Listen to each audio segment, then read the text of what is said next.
January 27th.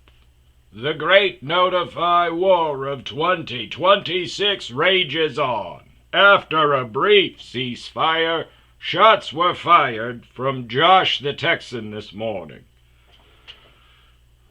Yesterday I tasked out a couple of vacant units in our app Notify to my new customer care rep, Josh. I'm one of two caretakers, and I wasn't fully jumping into the Notify app. I was sending the notifications directly to Judy, and then she'd just process them real quick, and that pissed them off. So they switched me over to this dude, Josh, from Texas. And they sent me an email saying, hey, from now on, all communication has to go through Notify. Like, okay, I can do that. Ran into a bunch of problems with them. Started doing the Notify tasks, said, hey, you want me to change anything with this format? You want me to do anything? 3 weeks later, my boss, Kelly, who I suspect is also from Texas. She doesn't live there. She's, I think, East Coast. I was here talking about, like, New Hampshire and Connecticut and Rhode Island and shit. But I think she's probably from Texas originally. But so after 3 weeks, I get, oh, you got to change this and that, go back through and and I'm like, no. So that turned into a pissing match, which they wore down and said, hey, we'll finally process them. But they were like, we aren't going to process these tasks. And I'm like, I don't give a fuck. And then they finally did it. But I've been doing, the everything the way that they want now. This morning, yesterday, I shot off a couple of vacancies. I stopped sending them as a group. I sent off single ones, and tabbed all the fucking stupid stuff, took all the pictures and stuff, and sent them off the right way. And this morning, I get a task to check Unit 004, and I go, no, this is a new vacancy task from yesterday, and I close it. So almost immediately, Josh reopens it again and tabs it in progress and says, I need a picture to process this. This is unrelated. This is for a refund. And I go, well, whatever the purpose it's for doesn't matter. I've already done it yesterday. I blew it out. And, he said something else. And so I commented, and pre-story, I got into it with my boss, Kelly, the chick who's making all the bad decisions. And so she calls me and leaves me a voicemail, and it was like a minute and a half of her going on and on about not leaving nasty comments. So now I'm right back to leaving nasty comments. But I was like, dude, it doesn't matter what the purpose is. Like, it was vacant yesterday. You want me to go check to make sure that the guy didn't move back into his unit and moved out so he can get a refund? Like, what the... And I let it go. Then he goes into my auction tasks, and I don't even know if he's the one processing the tasks or not. I thought it was somebody entirely different. It's assigned to somebody totally different. But he goes in and he goes, you need pictures on these 2 auction units that I have left from this month. He said, he puts a comment on one that says, you need a tamper tag on there.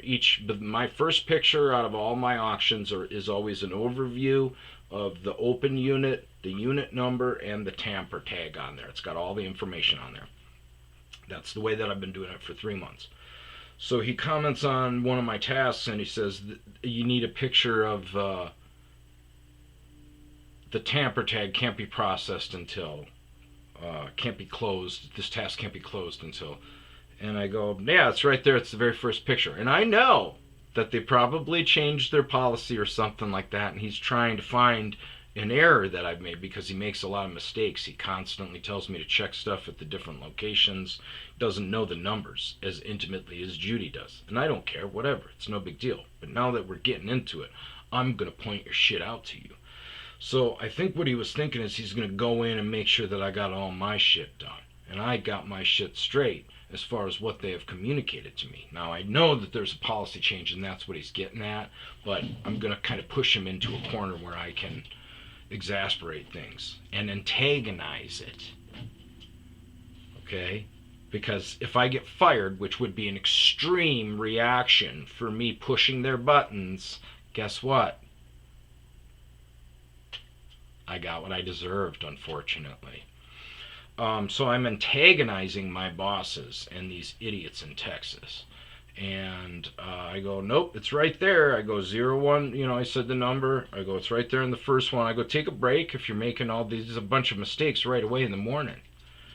So he goes into my other auction. And he's like, you're missing the tamper tag here. And I go, nope, wrong again. It's right there. Like, you're messing up a lot.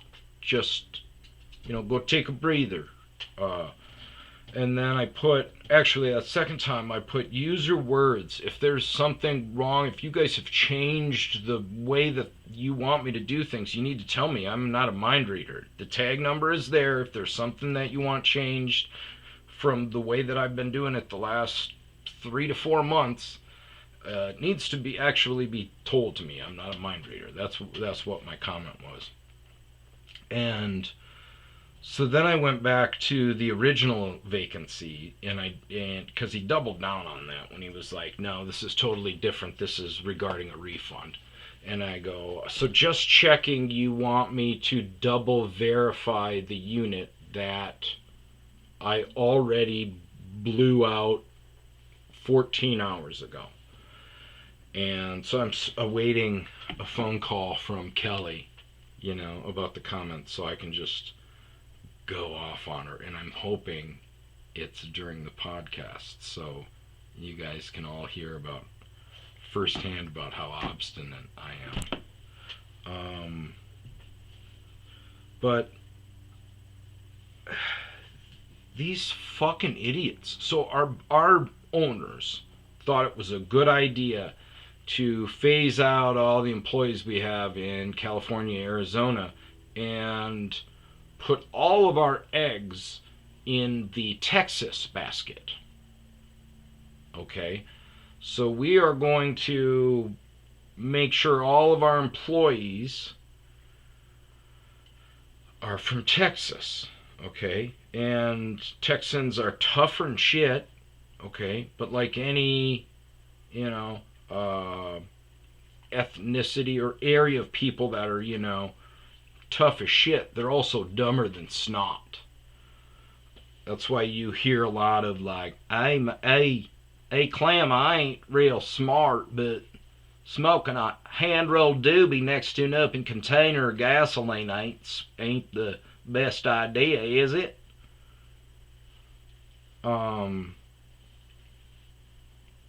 So we're putting all of our customer care people down in Texas, and they're just dumb. They make mistakes. I suspect Kelly got her job because, she's bright in Texas standards and a moron in normal standards.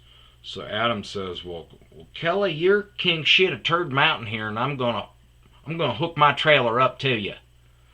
And so that's why she is the brain trust now, and that explains why there's so many dumb ideas coming down the pipe. The color coding of the locks and the whole lock maintenance and everything. This whole taking pictures, and it's going to be tough to deal with Texans for the short amount of time that I have left with them. But I think the problem with Texans is, they're dumb, but and most dumb people know they're dumb. You know what I mean? Like not a lot. There's a lot of like middle road ignorant people that think they're a lot smarter. Everybody probably thinks they're smarter than they actually are. But I'm saying dumb to the point where you're like, I may or may not need a helmet. I don't know. I like the taste of crayons. That thing I know. That's one fact I know. The green crayon is the best. Tastes like lemon lime. Um, they're not smart, but the other thing about Texans is they think they're the best at anything. Okay? So that factors into the fact when they're thinking about their own intelligence. They think that they are all the smartest person. Every single one of them probably thinks that they are the smartest person in the world. And dealing with these idiots is rough because they're just plain old stupid. I mean, can you not put together the fact that if it was vacant yesterday, then yeah, the guy, I mean, whatever, there's no way for me to prove that it was vacant before. Like, you want me to take an empty picture of it today. That does not prove that it was vacant a month ago. This was probably one of the units that you dumbass motherfuckers didn't process. Go back and check that task. I'll bet you it's fucking right there on it. I tried to send tasks in December 22nd, and they wouldn't process them until I went back and took pictures on them, and they finally did, but it's just a level of stupidity that I can't wrap my fucking head around. And why we decided to put our make Texas our brain trust. Well, it's a Texan that is our fucking boss. It's a Texan leading Texans. It's worse than blind leading the blind.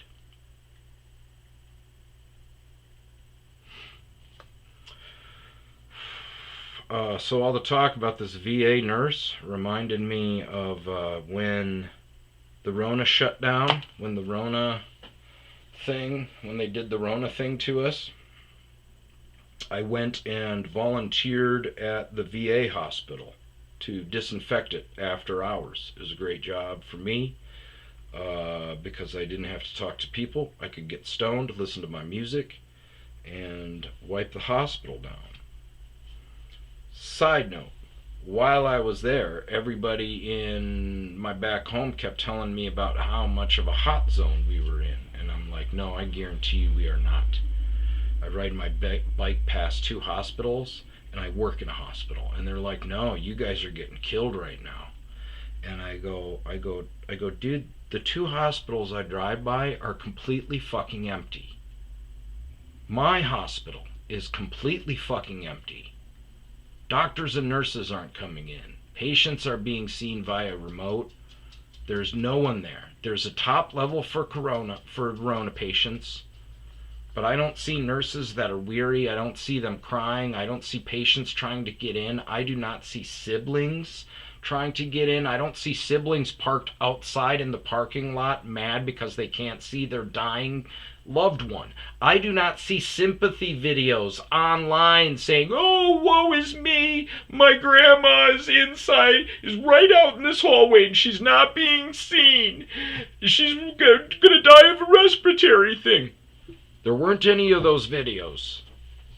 Okay? I know it was a bad flu when it came through. And it was here a good 4 months before February 2020. Or whenever it came through. But beside the point. So I'm working in this VA hospital, and I go through, and there is a snooty note left for me one day about how did this start? I wonder if I even podcasted this in the earlier one. No, I don't think so. That was before. So there's a snooty letter about doing it the right way. And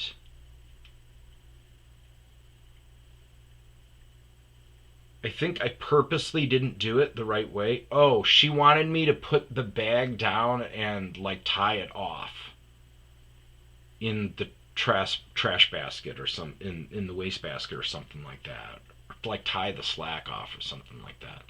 And I was like, yeah, go fuck yourself. I'm not going to do that. I don't do it for anybody else. Everybody else's fucking garbage works. So I didn't do it. And I think what I did is I didn't even fully put it in next time. I think I just laid it over and then closed the lid.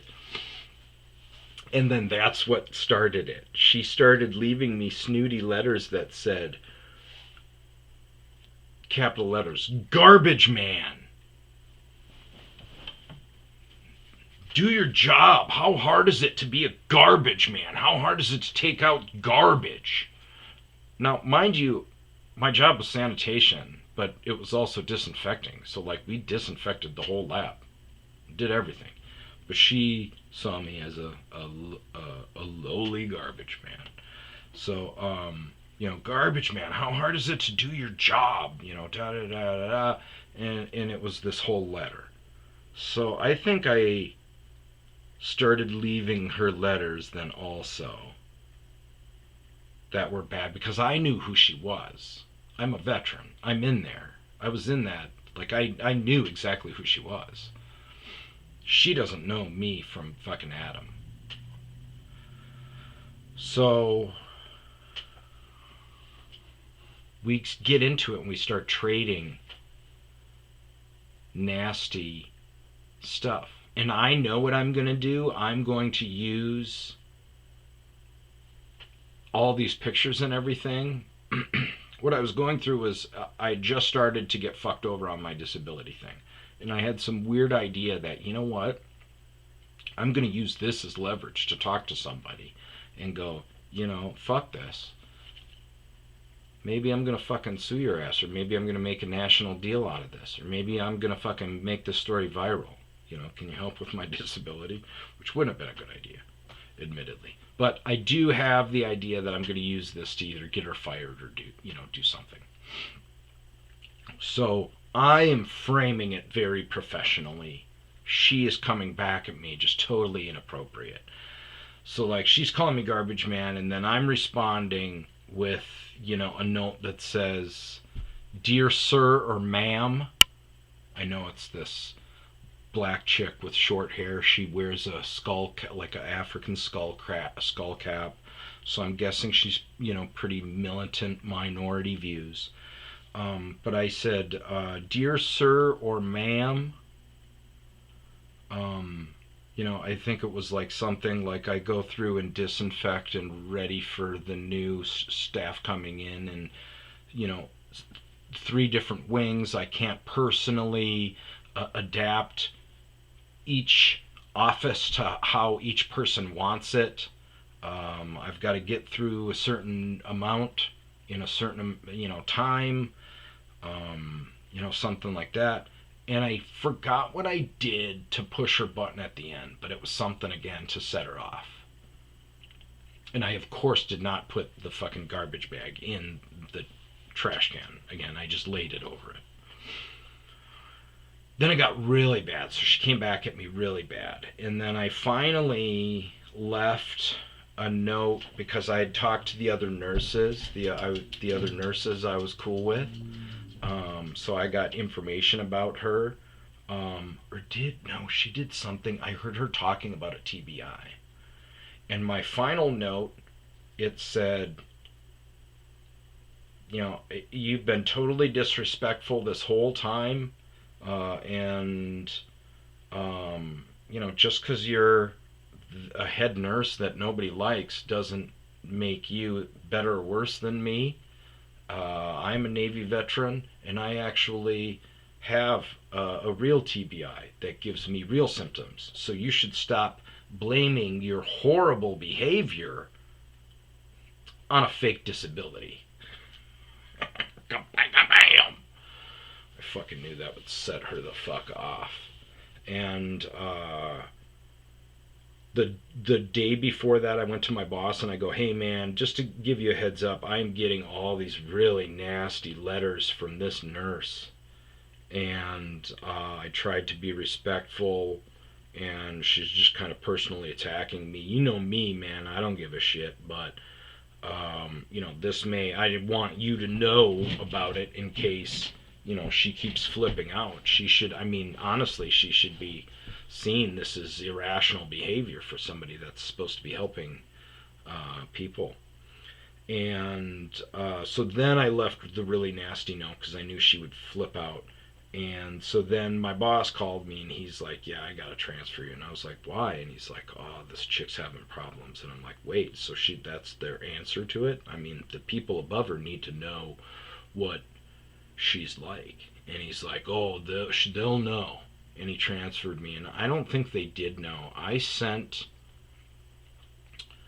I think, an email out to a couple of people. But, damn, I wonder if it's in my emails. But, yeah, at that point I was like, fuck it, I don't care. I was done. I just wanted to move on. But, yeah, what a fucking nut job. Wonder if she's gonna go out and pick fights with any cops. Wonder if she's out there picking fights with cops. I hope she is. Ring her ass up.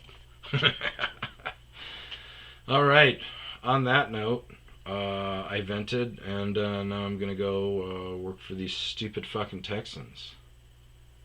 You know?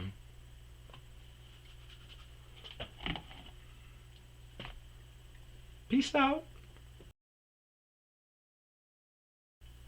Chris Kyle was from Texas. Big piece of shit. Navy SEAL sniper. I read his book. It starts off like this. I'm from Texas, so there wasn't any water around, so I wasn't a very good swimmer. And then I was like, I'm going to be the best swimmer. So I was. I started shooting guns. And then I said, I want to be the best at it. And now I am. I did this. And I said, you know what? I want to be the best at it. So now I am. I mean, I'm going to rein it in a little bit because the way that he died trying to help someone.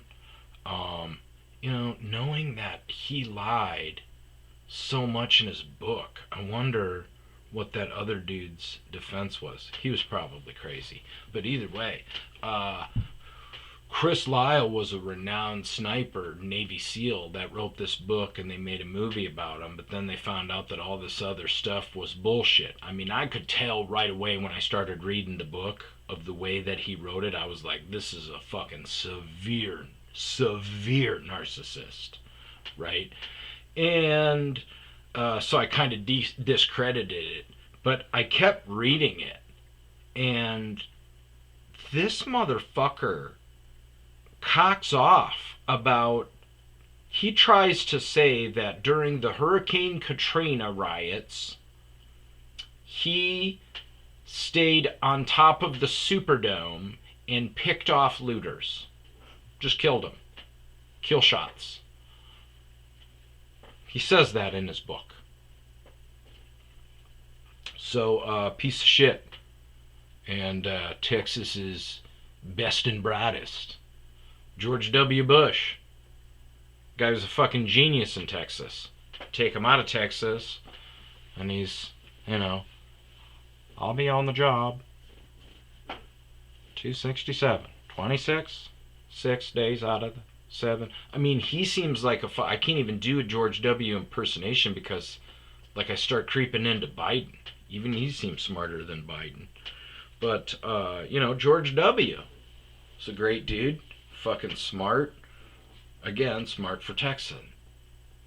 Take him out. And I believe he reportedly had a high IQ, but who the fuck knows what the Bushes and Clintons are doing, you know? Whatever tests they did. Hey, put a 1 in front of that, would you? Yeah, you got it. Fucking Texans. I don't know why I felt like I had to pop in here. Chris Kyle and Barack Obama are two of the people that I like to talk shit about because I read their book. Like, I went in and did their work. I realized right away Chris Kyle was full of shit, you know, just from my small military service. I did fucking nothing comparatively to, you know, the shit that Chris went through. But just his, you know, just the shit that he was talking about, I was like, this guy's fucking completely full of it, man, you know. And then once I got into the stuff where I was like, what are you, I can't, if you really did this, what are you writing this down in a book for? I was appalled. I was like, how is nobody making a big deal out of this?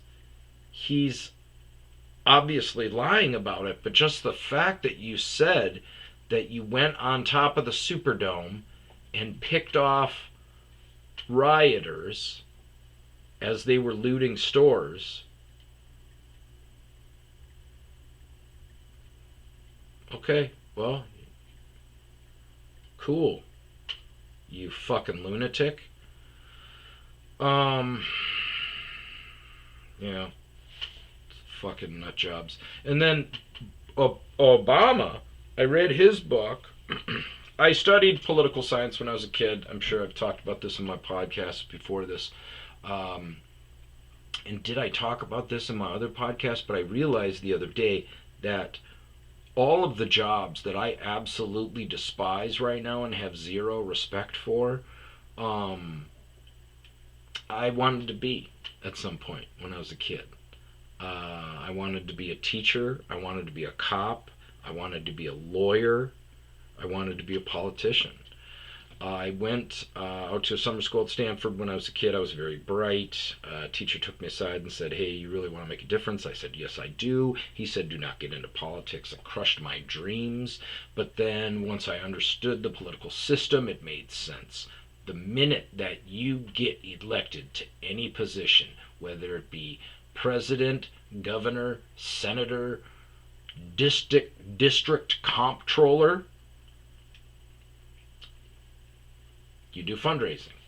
And the minute that you take that money in, now you're a puppet. You're controlled by them. You may not see it right now, but their tentacles are in you.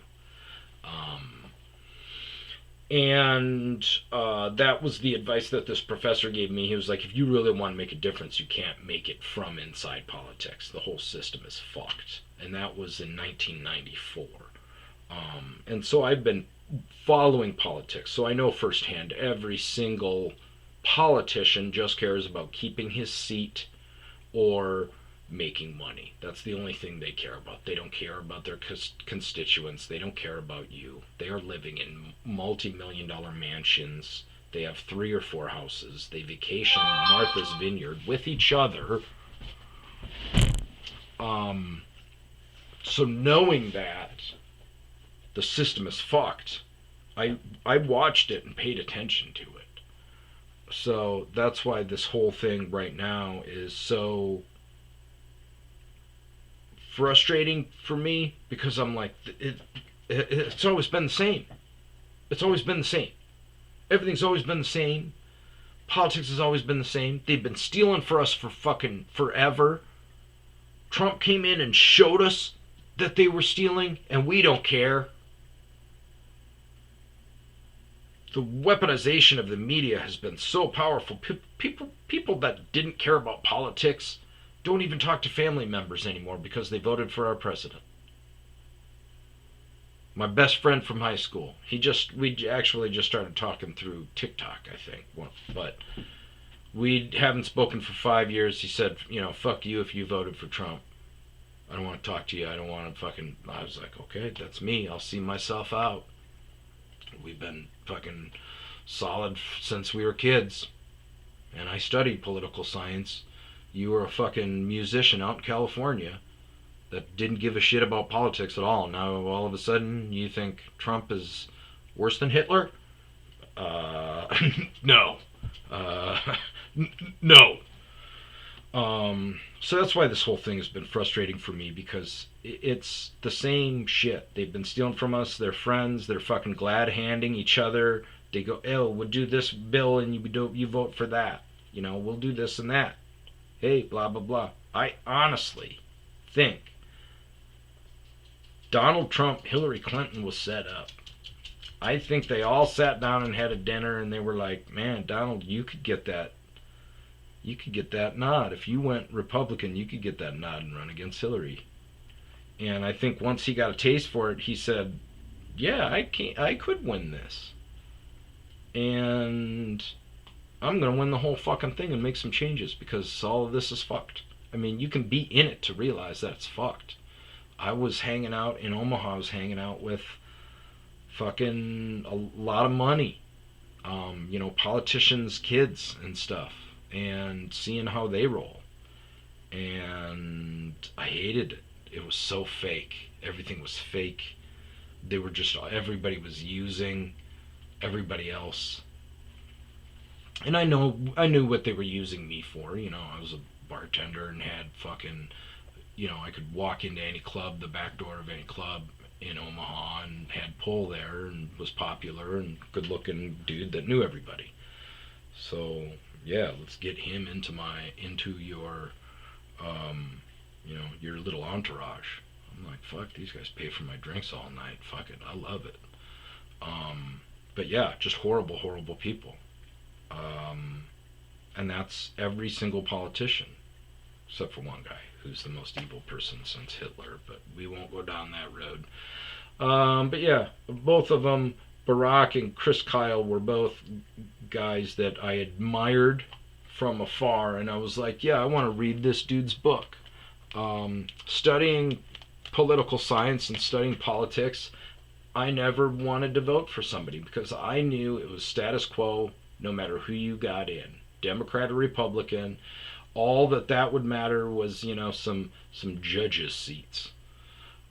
They're the same fucking person. So I never voted, and I was going to vote for Barack because I said, holy shit, this is exactly what the country needs. And so I read his book. And within the second chapter, I was like, oh, this guy is so full of shit. In the same chapter, he was refuting what he had already said.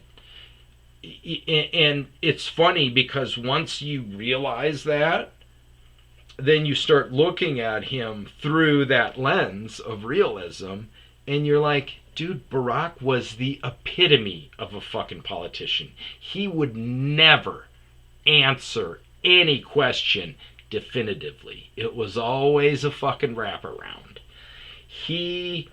Even his goddamn, you'd go, Barack, these ICE protests and police brutality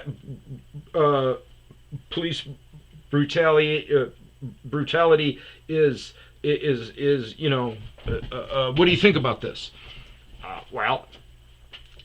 The American people are a smart people. We know what we know what is right and wrong, and we are going to trust the decision makers that we've elected in those areas to make the appropriate decisions and make what's right. Even he did, I laughed so much one day because they pulled him up on Sports Center and they were like, hey, presidential edition, we're going to let the president run through and make all of his picks. And, he'd say shit that, one, you shouldn't be saying as a politician. But he'd say, he'd go, well, St. Mary's University in California, I watched a lot of their games. They've got a dynamic backcourt, and, they could really give the number one seed a lot of trouble.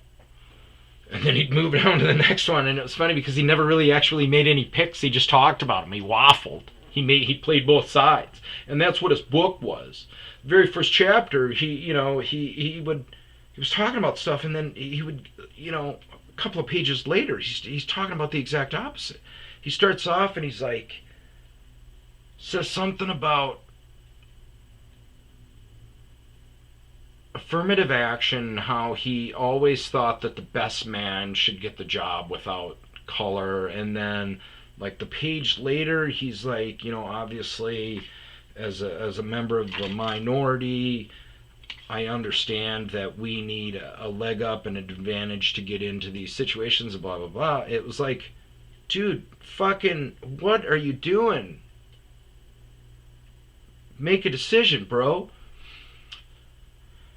So I read his book, and then after I was done with it, I was like, dude, you are exactly the fucking same. So then I started to kind of pay attention to him, and I was like, man, you're fucking horrible, dude. You didn't do a goddamn thing for Chicago. You didn't do a fucking thing for blacks. You didn't do a fucking thing in the criminal justice system. And then you go through Biden and his confusion, and we all know how much, well, probably 50% of the country knows that he was a puppet and a complete imbecile. And we don't know who was actually pulling the strings there. But then you get to a dude with Trump who's like reforming HBCUs and criminal justice and environmental, and he just gets constantly shit on. And now he is responsible for these ICE. ICE has been doing shit the same way since they came in. They've been doing the same fucking thing the same way. They've been tracking down people at work and in their cars and grabbing them and sending them home. And now this is Trump's fault. It's the sensationalism of the media. I've told a lot of people that over time, I think after his term is over, people are going to go, well, shit, he did a lot of good. But I don't think that will ever be the case. It is ingrained in people. He is the worst. They honestly believe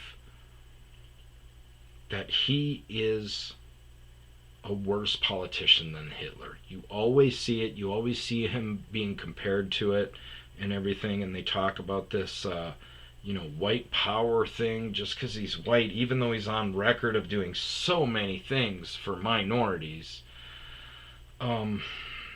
It's fucking sad that we are that easily manipulated. Anyways, 15 more extra minutes of Chris Kyle bashing and politics for you. Peace out! See, the good thing about living in Texas is all of our meat is barbecue. And that's slow cooked, so the grease is in the meat. And the grease acts as fiber, so you don't need to eat fruits or vegetables. You can just eat all the barbecue you want and never get constipated. You won't have to use the poop knife that much.